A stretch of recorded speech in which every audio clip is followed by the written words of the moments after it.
What's up, y'all? We on here chilling, just thinking, pondering about a few things. I just want to say a few things to like the youngsters coming up out here today in society, whether you in the street or outdoor. I just want to say a few things, whether you're in the street or indoors, you know,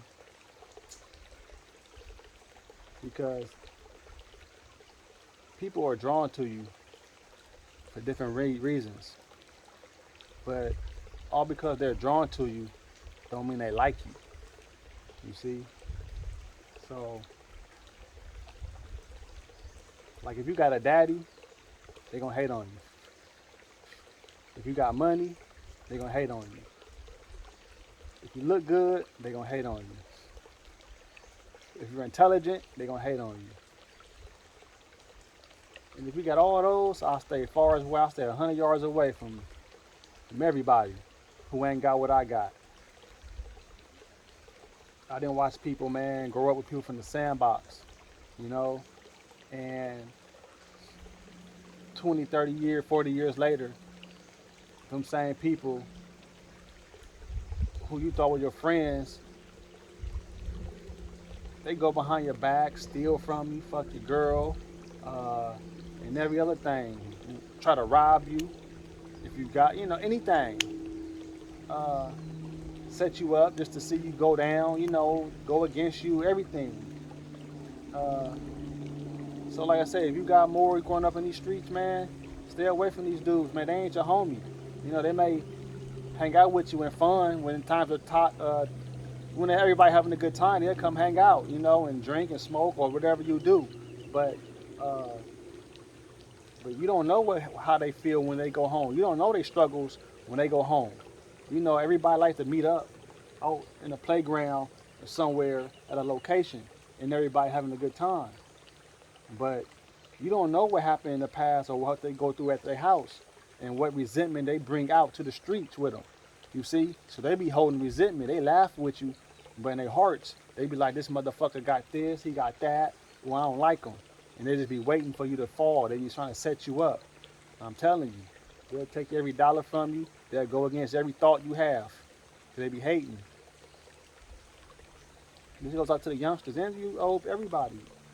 Man, I didn't watch, man, everybody from your hood ain't your homie, you know? And everybody in your circle, man, they not your friend. Everybody out there with an agenda, Find yourself. Learn who you are. Be a leader. Don't follow these dudes. Especially in 2023, you can't follow nobody. Society is lost. Society is 180 degrees on its head. You know? What's right is wrong and what's wrong is right. Hanging out with people for all these years. That's why you a good dude, but you ain't seem to be coming up or getting no blessings. Cause the people you hanging out with. Stop hanging out with people who ain't blocking your blessings. It's just like this. As you elevate and grow, you gotta leave them people behind. If they didn't pass the first grade in school, cause they didn't do their homework and pass the test, what happened? They get left behind in the first grade. You go to the second grade, and that's life. Same way in life in this world. As you grow older, and you start becoming a man, becoming a woman, a person, and you becoming an adult, and you start growing. People gotta start doing their shadow work. Looking and going within. People gotta start going within, look at their own faults, and trying to fix their own faults and grow. Let go of all that. Let go of all the bad, and bring in all the new. But people don't want to grow. They're afraid to look in the mirror and release all the old trauma and stuff. They just want to hold on to it because it's their comfort zone and they like to hate. But all they doing is blocking their blessings. As long as you hang out with them, you blocking your own blessings. Man, I see a hater a mile away. I tell them to kick rocks, or I'll leave. I don't have a problem relocating. You know, because I really, my peace is very important, man. My peace is very important. You know what I mean? And shit. So stay away from these haters, man. Stay away from everybody. Do you? Do you, young man? Do you? Shit. Going to jail Going to jail was the best thing that happened to me. Hate to say it, but it opened my eyes to a whole lot. That's real. I know I got sentenced to 12 years. So, and I was, when I was running amok on the street, you couldn't tell me nothing. But about 6 months or more in, I ended up going to what, and because I thought I'll just be in there fighting my case for a year, right? I'll get out, and then I'll beat it after a year, and I'll get out and be back on the street. But that ain't how I went. After a couple court dates, they started talking about 50 years. I'm like, shit, what's going on? But but from what really changed my point of view about life and who I am and about everything about all this whole facade that everybody putting on is when I got transferred to Wayside, Supermax. And I remember I went to like the 600 floor. It must have been 622 was the first dorm I went to. And I'm in the dorm, first day, first hour or whatever.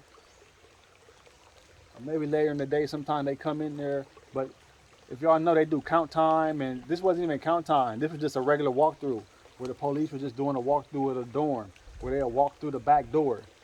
They got doors on both sides of the dorm because each dorm is connected, and they'll do a walkthrough. So you have one at the front gate and then one to walk through, right?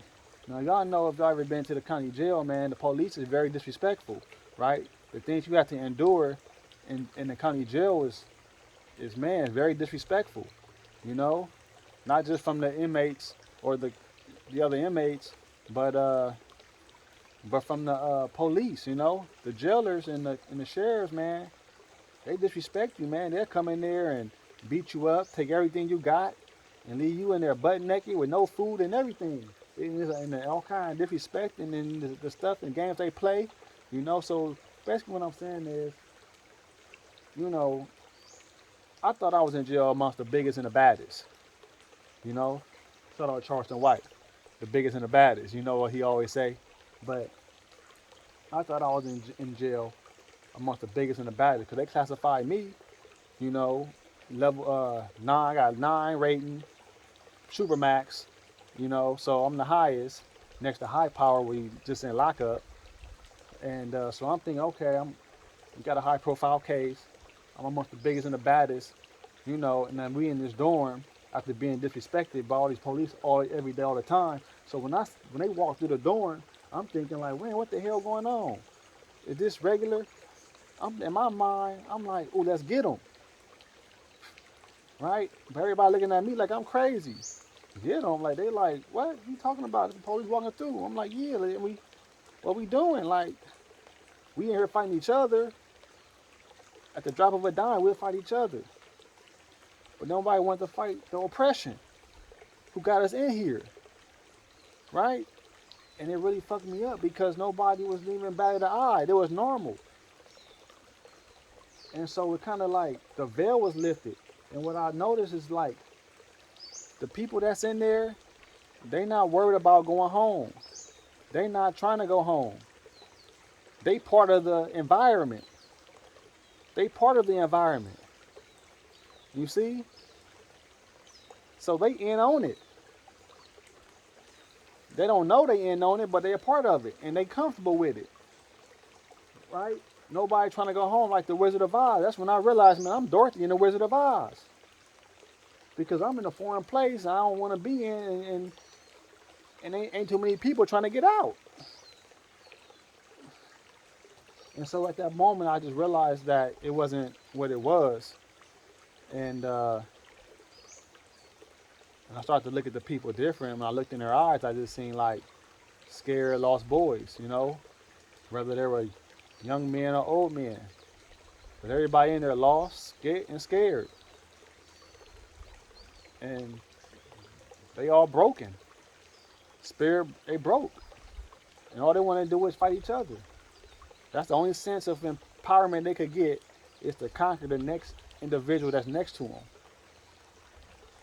But to actually get out of their own situation and conquer the real oppression, that's out the question. Boy, don't you know if I would have made a ruckus, they would have turned me in. for talking like that. They would turn you in, man. I would end up in a hole somewhere. So I just, at that moment, man, I just saw something different, you know? I just saw it different. And I knew at that point that I didn't want to be associated with that. I didn't want to be that lost boy, and I didn't want to be looked at as that lost soul, lost boy. Because I knew I was better. I knew I could be better. I knew I could do better at that moment on. I knew that we were all different. We were in jail for different reasons, and we were fighting different spiritual battles.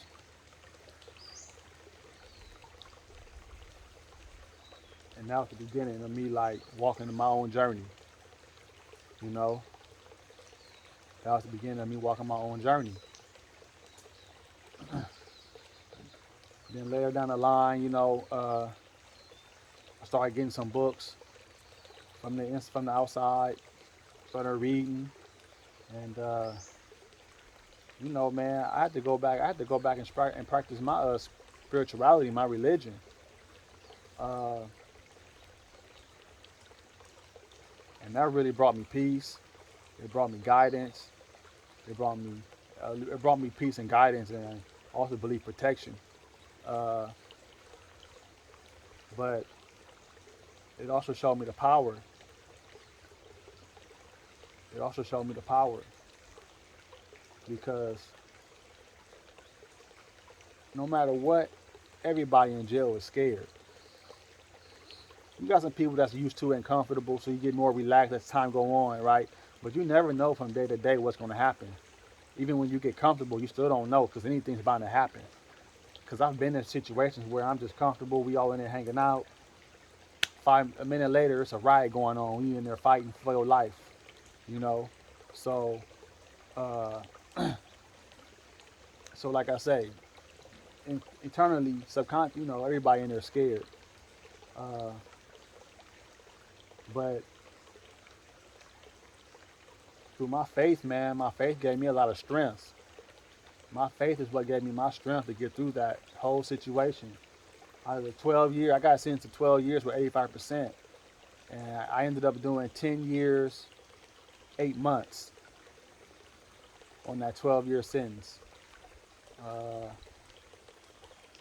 through the grace of God, my faith, my belief, man, that's what got me through it. A lot of times people ask me, man, you don't look like you've been to jail, this and that. How your behavior, but I always understood like you got my physical, but you don't have my spiritual, my mental. I never gave it up. I never gave it to him. Like I said, the moment I seen everybody was scared and wasn't gonna do nothing and didn't want to rise up, at that moment I knew I'm fighting a whole different battle from everybody else, at least from most. Because just like Dorothy, I found a few allies, you know, on a spiritual journey, fighting their way through, you know, and those be, those be the most solid ones. You get some stand-up gangbanger guys, who act tough and, you know, they in charge of a lot of the, they in charge of a lot, but at the end of the day, guess who give them that guidance? Yeah, that part. Those spiritual thinkers. Everybody got a counsel, believe that. So, yeah, that's it. That's all, man. My spirituality is what get me through this, my prayers and the power, man, the power of this prayer, it's so powerful, man. It's like magic, you know, it's like magic. If you got faith and you believe, you can make some magic happen.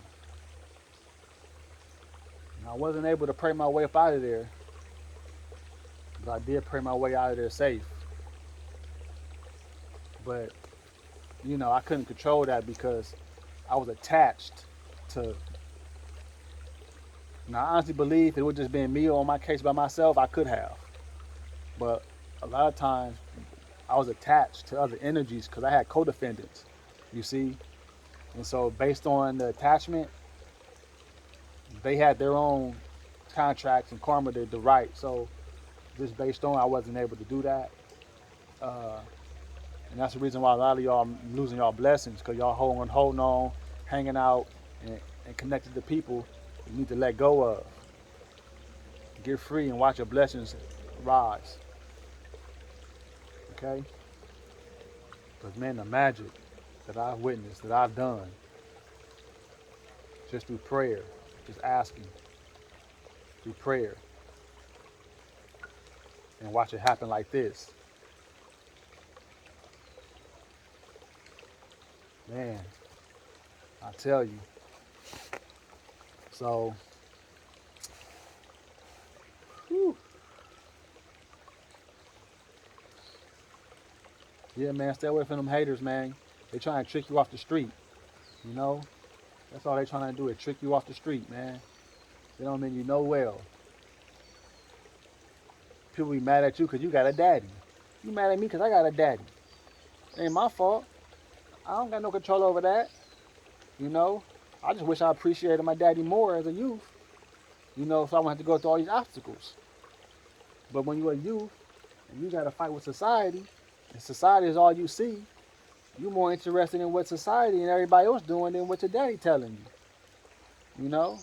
But he still gave me the guidance and the skills to build and to exist, you know? Because after all I've been through, at the end of the day, I knew I had all these trade skills under my belt that I could use to go make some money.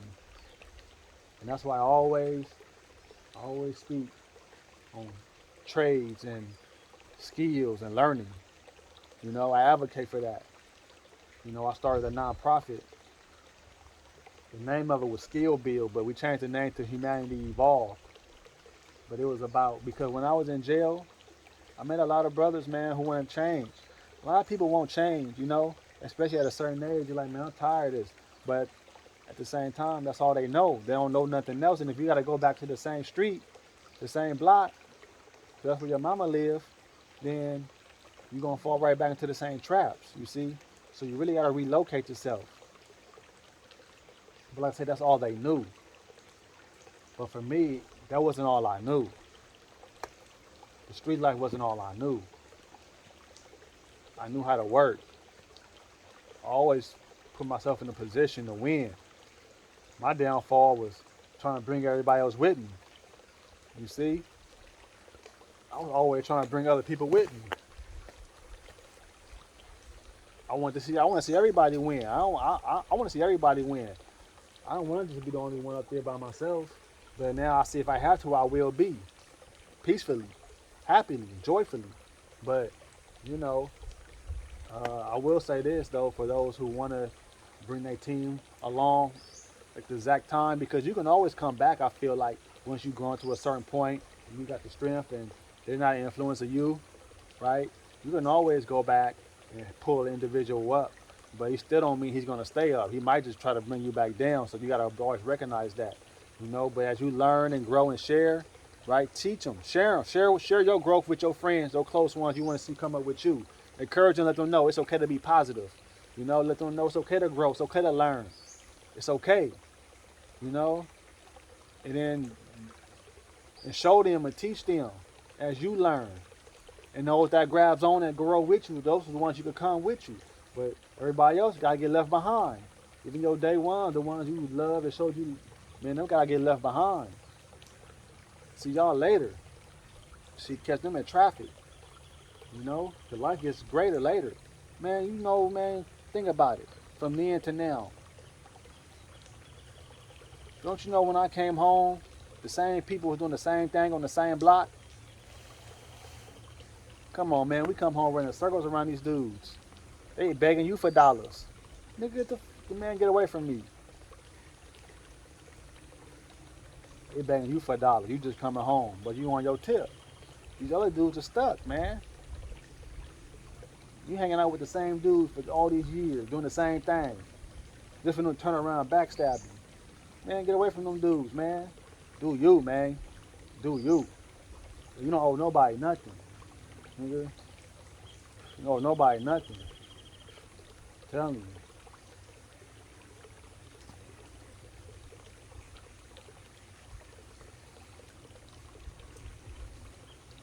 These bugs starting to get on my nerves. But yeah, man, that's it. You know, I got some stories to tell. And when I was in that county, man, they told me about fire camp. Oh yeah, I knew right then I want to go to fire camp. I knew right then. Oh yeah, send me to fire camp. I didn't go right away. You got to be like 5 years under your, 5 years left to go to fire camp. At the time, that's what it was. Uh, I ended up going there. Y'all know ended up going to Arizona. Came back to Arizona, to Jamestown. Went through fire training. Became a firefighter one. When you go through fire camp and you do all your fire training and you pass them tests, you're an official firefighter. You're a firefighter one, so you're legally a firefighter one. You can fight wildland fires. So put some respect on our name when we say we was in fire camp. Actually fire camp and fought fires. It's a dangerous job, and for me it was a life-changing experience. Uh, after being down like 5+ years already, I thought I was in top shape after exercising every day, running and jogging, right? Then we do the physical fitness training for the firefighting, and I did that. That's easy too. So, and most people do that. Most people get past that. A lot of people don't pass when you gotta do the dead weight hang. You gotta hang from a bar for 1 minute. And a lot of people don't pass that. And we do that because if you're ever on the ledge, you gotta be able to hold on. Because like I said, wildland firefighting, we out here in the wilderness. It's cliffs, it's rocks, you gotta be able to do it all. And we go for hours on hours and hours in the heat, cutting line. Uh, but for me, it was about the hiking. The hiking is what kicked my butt, and I never gave up. I didn't know if I was gonna make it. Did some hiking during the FFT training. My breath wasn't there. I didn't have the wind, but I never gave up. So I went from feeling good to feeling my worst in the moment of the action, right? To feeling like I didn't have anything. By my willpower, I never gave up on my willpower. So it hurt like hell. But you always get a second win. As long as you keep going in life, you always get a second win. I always got my second win, and I made it to the top of the hill. And that was through training. When he told us to go down that steep canyon with all our tools, and then run back up like a fire was chasing us. The fire run uphill, so you gotta be able to go fast. And I made it up that hill, man, but I didn't know if I was gonna make it, but I made it. And my boots were too small, so my feet was hurting the whole time. So once I finally passed all that, I endured all the pain, I got to fire camp. They sent me to an LA County camp, which was Acton. If you go to Kraken Acton, you hike 5 days a week. Early in the morning, you go to breakfast, you do a little stretching, you got time hike. You got 5 minutes to make it to the top of the mountain. Now peep this, when you go to fire camp in LA County, you gotta actually pass those hikes. You gotta beat the time of those hikes to actually make it on the crew. If you don't pass those hikes, you don't make it on the crew. And then you go back to the train, you go back to Jamestown. That means you didn't make it. They're gonna send you somewhere else. That's how real it is. And I remember my first hike was Big Bend backwards. And I think even before that, I did get some new boots. Okay, I got there, I got some new boots. And so I got some bigger size boots. They wasn't brand new, but I just wanted some boots that not making my feet hurt. That's all I cared about. And they said Big Bend backwards. I remember I came with an individual to that camp. He'd been at camp before, so he was more acclimated to the situation. But I figured, it's been a while. I'll walk with him, because most people, you got your slow people, you got your fast people. But even the slowest people there are gonna make the time. You know, uh, that's been there. But anyway, I'm going. I think I'm doing good. But remember, it's all uphill stuff. This ain't no. This you walk through a little canyon. Next thing you know, you gotta go up, up, up, and around. And anyway, I get to a point, man. You tired. You lose your wind, but you just keep going. You keep going till that second wind kick in. My second wind kicked in. I started pushing. I made it. Bam. Okay. No problem. Next hike. It's called Ham to the Moon. Vicious. That's like 2 hikes in one. Ham is like this. Steep. Hamstrings on fire. I'm the last one. Everybody already made up ham. Man, I swear to God, I contemplated my whole existence if I was going to even be able to make it in fire camp at this point.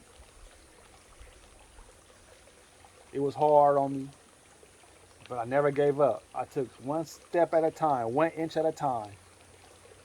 One. Each step I'm contemplating, man, I don't know if I can make it. Man, how can I be the one that's so weak? You know, like everybody else made it. It just, I'm going through these emotions, you know. I never gave up. A guy coming back. He finished the hike. The fastest guy finished the hike. He coming back. You know, oh man, he encouraged me. Oh, you got time. Hurry up. Let's go. I just kept going, man. I never gave up. I just kept going and kept pushing through all the pain, through all the hurt. No wind. Just kept going till I made it to the top of Ham. I made it to the top of Ham, to the top of the ridge. So now I got a little, it gets flat, you know. So I got a little wind, but I got my air back. Whew. Then after that, it's a short pull. The other pull, a little, it's steep, but it's short. So I try to run up that. Okay, I made it. And now to the moon is just it's not a real steep. It's just an incline, a long incline all the way to the moon. And I just start running. My second wind kicked in. You know, once I made it up Ham, my second wind kicked in. And I just kept running, and I made it.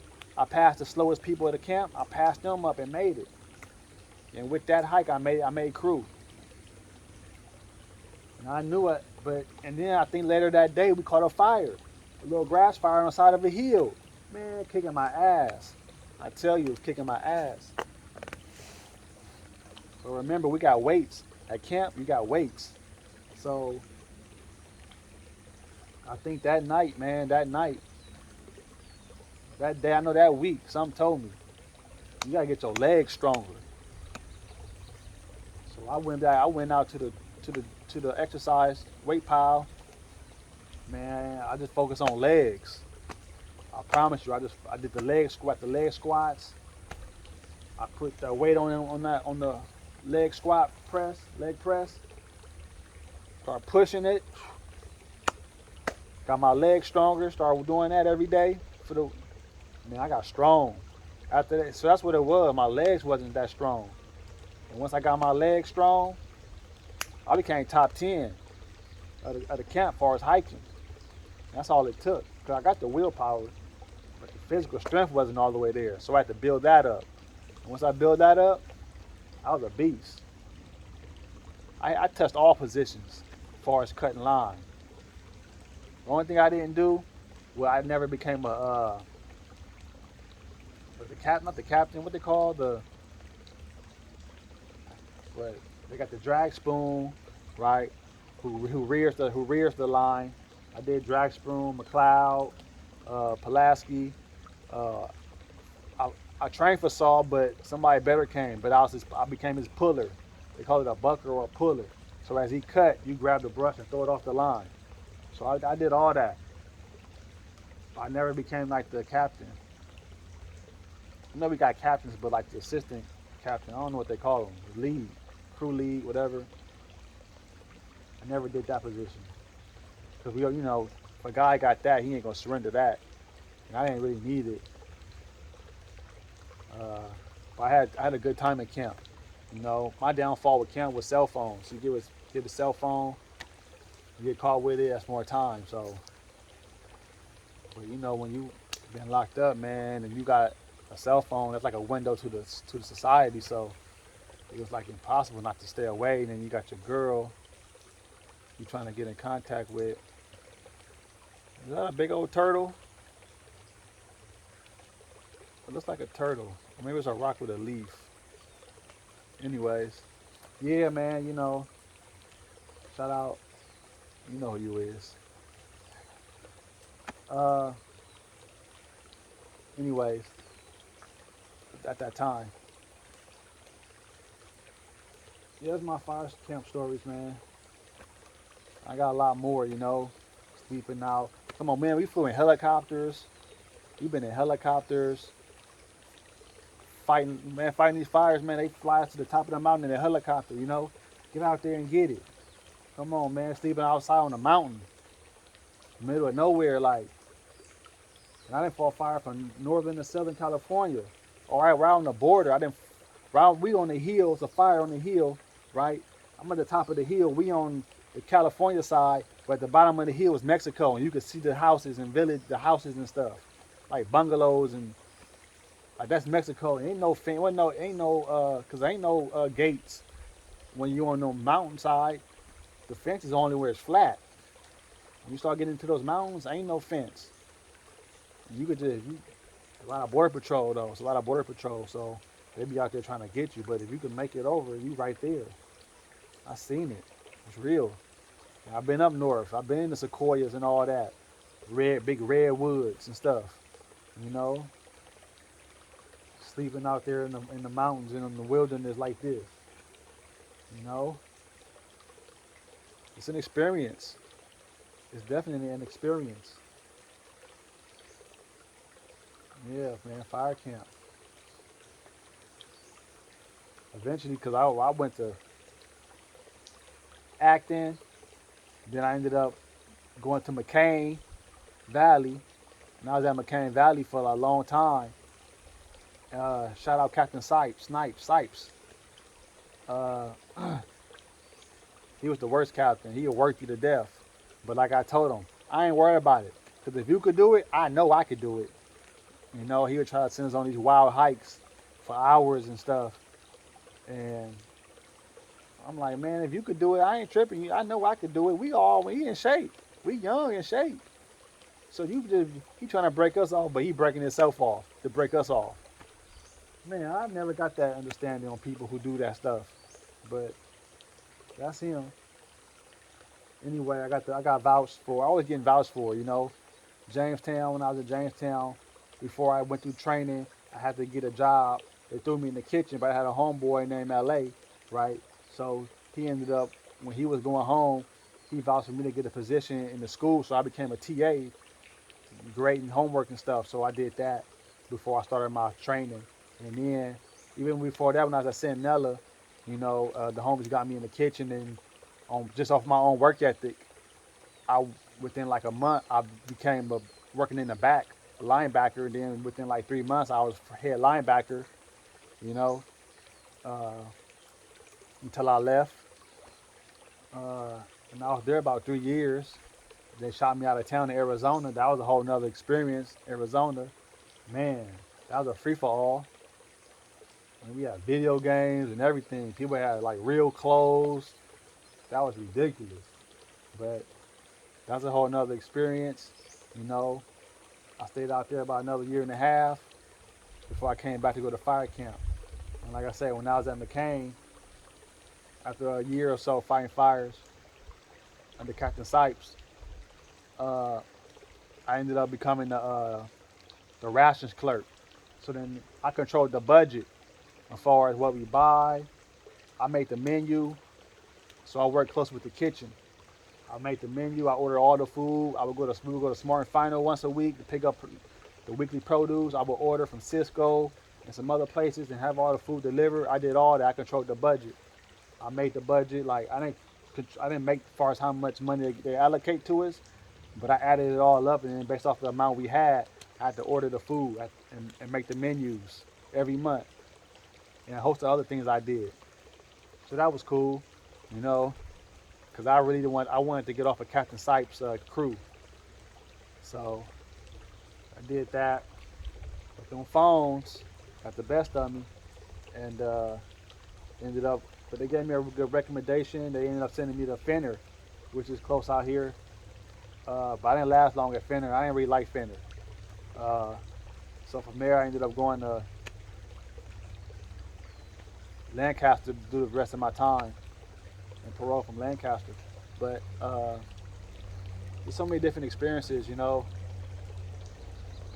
yeah, that's life, man. You just gotta learn your lessons in life, though. Life is about the experience and the lessons you learn, you know. And when you face with those tough decisions, make them tough decisions. Make the right decision. Don't be scared. Make the right decision. Don't let your heart, your emotion hold you back from making the right decision. Them your lessons you gotta learn. Because if you don't learn your lesson, that lesson gonna come right back around. If you're in the same environment, that same person gonna put the same lesson on you. But if you change your environment, you're gonna see that same lesson in somebody else. And you're gonna always be coming with those same experiences. You're gonna keep coming and keep coming and keep coming. Week after day, month, year after year, until you learn. That's why so many people keep facing the same shit, same situation, because they never learn their lessons. They don't want to learn, they want to grow. They don't want to acknowledge, take accountability. That's a whole nother story too. Accountability. Right? Yeah. So learn those lessons, I just been learning lessons. I've been learning myself, from all the things I had to go through growing up, the person I had to become to survive, to who I really am. You know what I mean? Becoming comfortable. Not even just becoming comfortable who you are, but learning who you are. Like, man, you've been doing this and that for so long. Now you get to just release some things and you start learning things about yourself. Things in the past start making sense. Start understanding things. Finding yourself. So all that, it's a constant situation.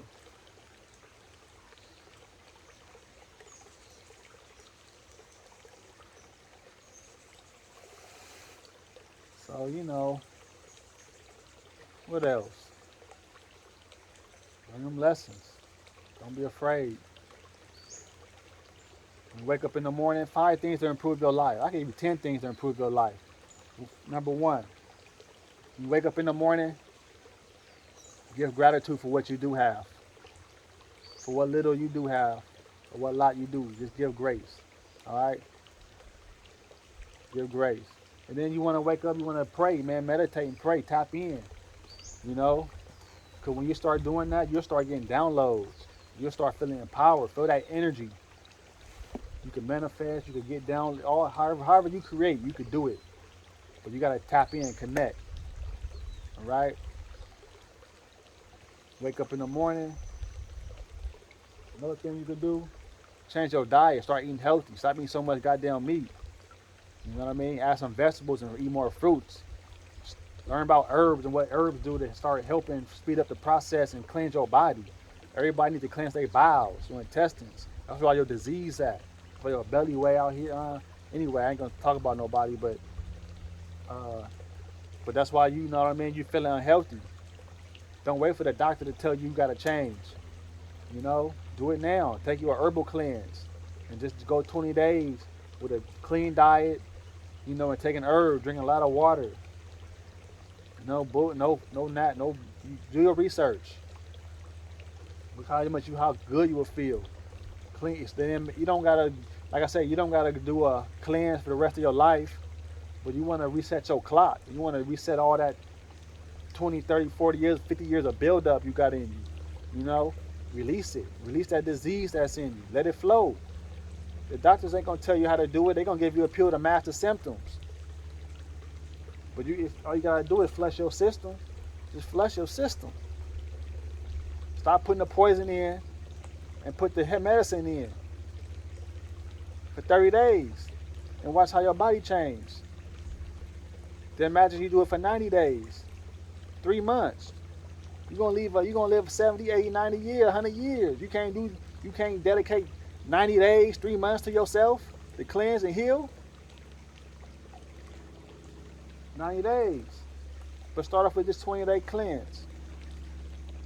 Start off with a week. You can start off fasting. I'm gonna fast 1 day. Then I'm gonna fast 3 days. Then I'm gonna fast 5 days. Then I'm gonna fast 7 days. Right? If you could do that, you would feel a difference. And just doing like maybe raw and drinking water, right? Juicing or whatever.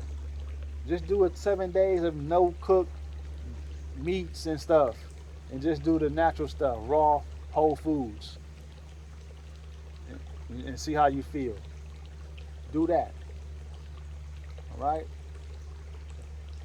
So being grateful along with prayer, meditation.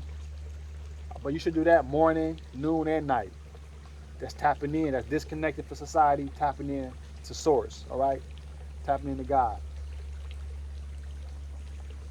Third, exercise. Everybody should be exercising, moving your body, moving the body, getting that blood flowing. You know, it's just you're gonna feel better. You feel better, man. Look, everybody in my family, I introduce, they know. If you from my family, you know. You know how prayer works. You know how your diet works. You know how exercise works, right? You know it make you feel better, cause I didn't stress it. I didn't stress it to you, and then at some point in time, everybody around me done tried it, and they know like I feel good.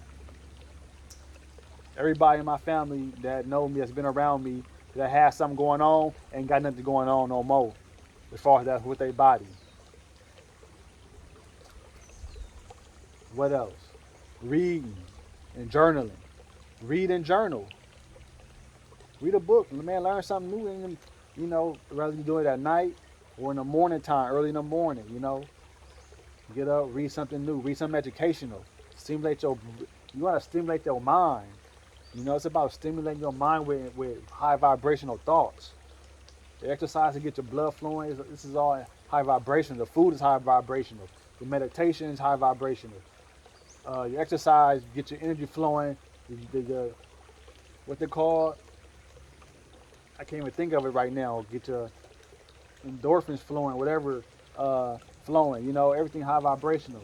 Then you reading and you journaling, because first of all, writing is almost a lost art, right? At the same time, if if you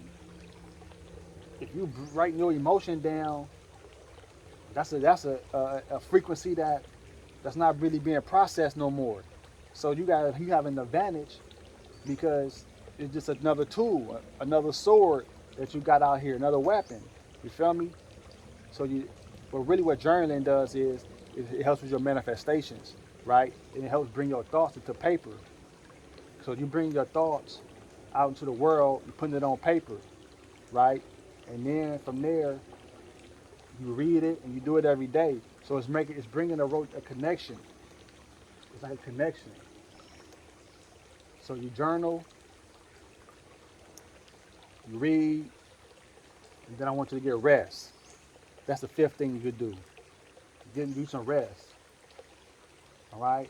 I know a lot of y'all could go all day, a little bit of sleep. That's not healthy for you. Especially if you like, I don't know if y'all know about human design, but there's a thing called human design, and it tells you how your energy works. I'm a projector, so I don't stimulate I can't go forever. There's a point in time where I gotta get rest. All right? But if you're a generator, you could go, go, go, go, but even still, you gotta get your rest. All right? So it's important to get rest. You gotta go ahead, because at night, when you're sleeping, is when your body is resting. It's when your cells are recuperating, growing. Your mental, everything needs rest. It's why it's daytime and it's nighttime. Okay? Night's for rest. Day is for up. You get to work and do stuff. If not, you have night vision. You would see at night.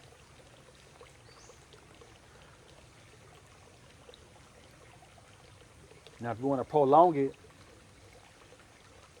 I would say number 6, come out in nature. Come out in nature. Yep. Come get your nature on. Come out in nature and the elements. Put your feet in the water. Put your feet on the ground. That's grounding. You know? There's a few other things I'll share with y'all later.